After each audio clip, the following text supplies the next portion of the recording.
We have had reports, we're working to find out exactly the latest on this, that the fire had burned to the intersection of the 52 and the 805 under that bridge there. If you're familiar with that overpass, there's an area called Mission Trails Park, which is the southwest corner, and above Mission Trails Park are a lot of homes with a lot of nice views and a lot of fuel between the freeway and those homes. So firefighters obviously are going to make quite a stand there. Sean Stiles is here now once again. What's the latest on the winds? We're at, what, 3:46 in the afternoon here now. Is there any update on that? Well, it is looking like, at least for now, the winds are dying down just a little bit. And I don't want anyone to think, oh, this is it, it's all over, the winds are done. We had an advisory that was supposed to come down at 3 o'clock. The National Weather Service has extended that on into tomorrow. What is happening here is the winds, if you can look at it this way, the winds were gusting up to, say, like 50, 60 miles per hour. The winds now are starting to diminish. So our gusting winds are maybe hitting 50 miles an hour. So we're going from gusts, say, from 50 to 60 to 35 to 50, with sustained winds anywhere from 15 to 20 miles per hour in some of the higher wind areas. As you look around the county, you can see these are the fire locations that we've got for you. We've got fires burning in Valley Center, also in Ramona. Of course, the Miramar fire seems to be one of the larger ones that is gathering most of the attention. And then we have the fire that has started down in the South Bay in Chula Vista. And so winds down in those areas are something that we're really keeping our eye on.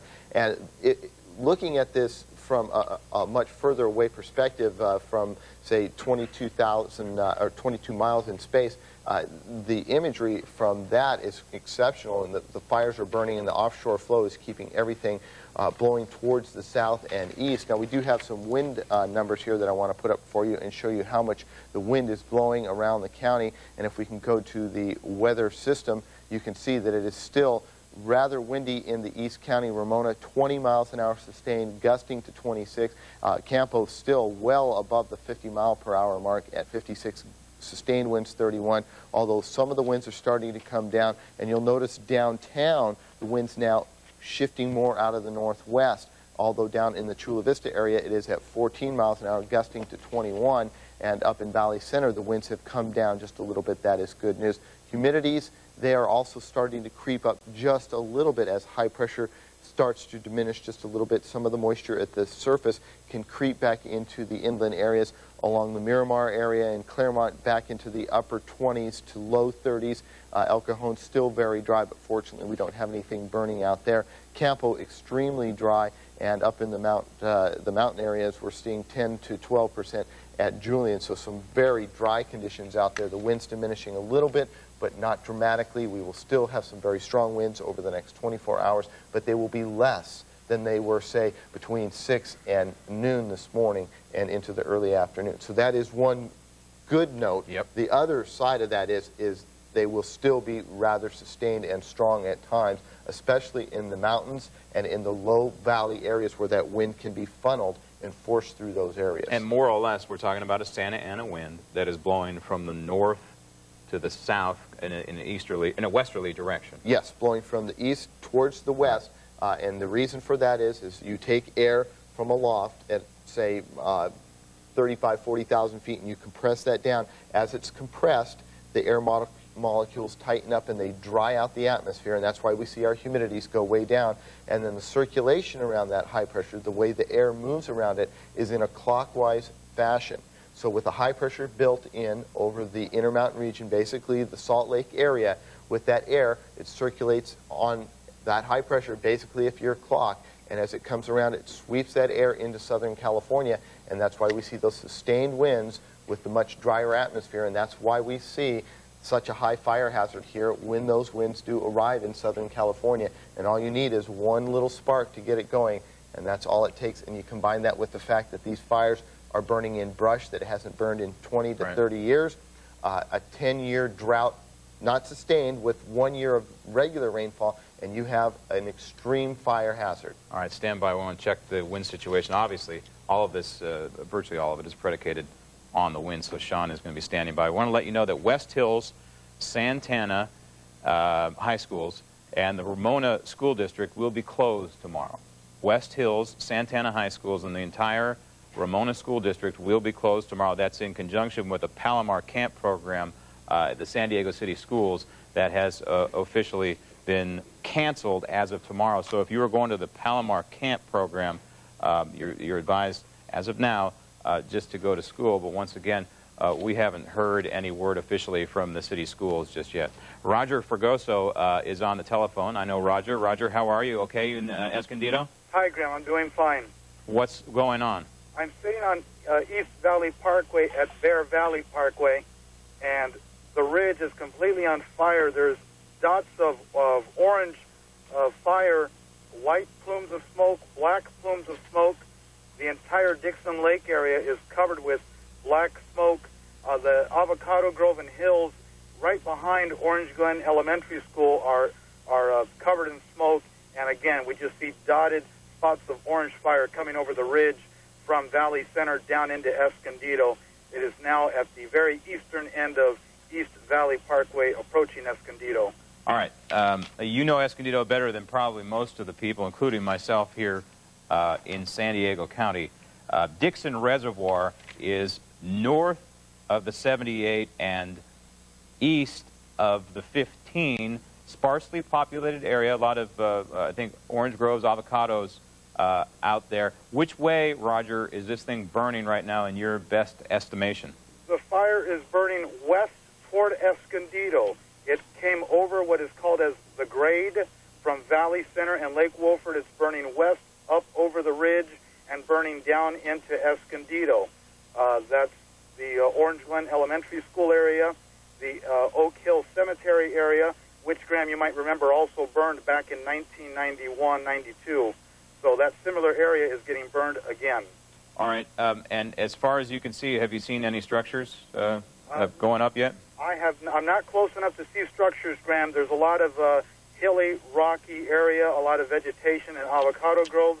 Right. I see black plumes of smoke every few seconds. I do know that Bear Valley Parkway at East Valley Parkway is blocked off by the Escondido Police Department. 5 fire engine trucks just rolled past us, and a lot of looky-loos out here as well. Valley Center Parkway is a main artery going north-south from Escondido. East Valley Parkway is the main artery that runs east from Escondido Right. up to Valley Center, Right. turning into State Route 6. Right, but Valley Center, more or less what I'm getting at is the fire, from your vantage point, is it now burning on both sides of Valley Center? It's burning on the east side of Escondido, Graham. As you look eastward, it's an entire ridge. On my left is Dixon Lake, and on the right is, more of Escondido, and it's just dotted all the way across, from left to right. All right, Roger, this is his phone call from North Escondido. Obviously, not an encouraging moment in fighting this fire. This was the Paradise Fire that started at the Valley Center and has now apparently spread to the outer reaches, the Dixon Lake area of Escondido. Obviously, Escondido is one of the more populated cities in San Diego County, so this is not super encouraging news. The mayor of Chula Vista, meantime, not affected, Steve Padilla, but you are willing to help out. Steve, it's Graham Ledger. Hi, how are you, Graham? I'm all right. What are you offering right now? Well, we've sent a number of strike team personnel northward. We're obviously very busy being very careful with our own voluntary evacuations right at the moment, and being very careful to watch the areas of fire that are now threatening the eastern portions of Chula Vista as well. Oh, it is. All right. That's new to us. So tell us what you know about the fire right now as it affects the South Bay. Well, a large portion of it just east of the lower Otay Lakes is being forced with some strong southerly winds, and we're cautiously optimistic that that will move south of the city and continue in that direction. But there are some components of that that we're keeping a close eye on, and we've just recently initiated a voluntary but recommended evacuation of 3 neighborhoods in eastern Chula Vista. All right. And once again, this is a voluntary evacuation, preparing for the worst, but hoping for the best in a very volatile situation. What else can you tell us right now, Mayor? Those neighborhoods are the East Lake Trails, the East Lake Woods, and the Vistas. Police department personnel are deployed in those areas, making sure that they advise the residents there of that information.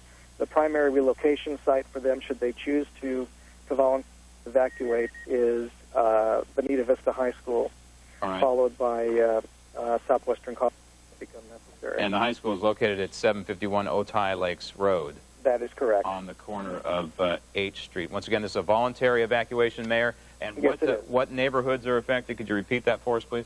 The East Lake Trails, East Lake Woods, and East Lake Vista neighborhoods. East Lake Trails and East Lake Vista neighborhood. And as well as the woods, yes.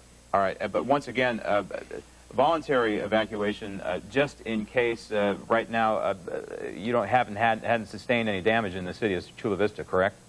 Not as yet, but we are hoping, and actually we're fairly confident that we don't think that will be the case. But obviously, we want to be in a position with all of the local resources to deal with that should it become necessary. Would this be the fire? I'm somewhat of a loss here in the studio at times. Would this be the fire possibly threatening Chula Vista right now? The fire that blew through Alpine? Is that the same head there? Oh, that is a separate head. This one is a sort of a separate finger of it that is just east of Otay Lakes. All right. So we have a lot of fronts out there. Mayor, thanks for joining us. Once again, a voluntary evacuation of eastern Chula Vista due to a possible fire. Julie is in Fallbrook right now. What's going on in Fallbrook? I'm afraid to ask, Julie. Nothing's going on here in Fallbrook, but my house burned 1.5 years ago, and I learned several things after the fact that might be able to help some of these people that have their homes threatened right now. All right. It's not necessarily the tile roof that you need to wet down. It's the eaves underneath, especially with the winds that they're dealing with. The embers blow underneath the eaves and catch the eaves on fire. If you have wood garage doors, those are going to catch on fire, and sometimes the leaves and the rain gutters are what catch on fire. It's not necessarily the tile roof that needs to be wet down. It's the other portions of the house that are more flammable. And if I can just hopefully help you guys get that word out, and maybe some of these people can save their homes, because it's a devastating thing to go through. We were just witnessing that, unfortunately, in the Scripps Ranch area. We saw a tile roofed home going up in flames. And we were, we're no fire experts here, but basically you're right on of what you're talking about, and that is the eaves. Yeah, the eave areas can become superheated if they're not sealed correctly, and then they can burst into flames. And when you water those down, you say that they'll help? It will help. That's what they found here in Fallbrook. Some of the houses that were saved where the homeowners had wet the eaves and stuff like that. It wasn't, yes, they wet the roof, but it wasn't necessarily the roof they focused on when it was a tile roof. It was a lot of the eaves, because the embers blew underneath and caught fire there. And that's something that in the heat of the moment, when you're scared and there's fire coming your way, that you don't necessarily think of. All right. Well, Julie, thanks for that important information. Obviously, residents whose homes are in the line of fire and they believe they're safe with tile roofs, as Barbara Lee Edwards rejoins me now, take heed.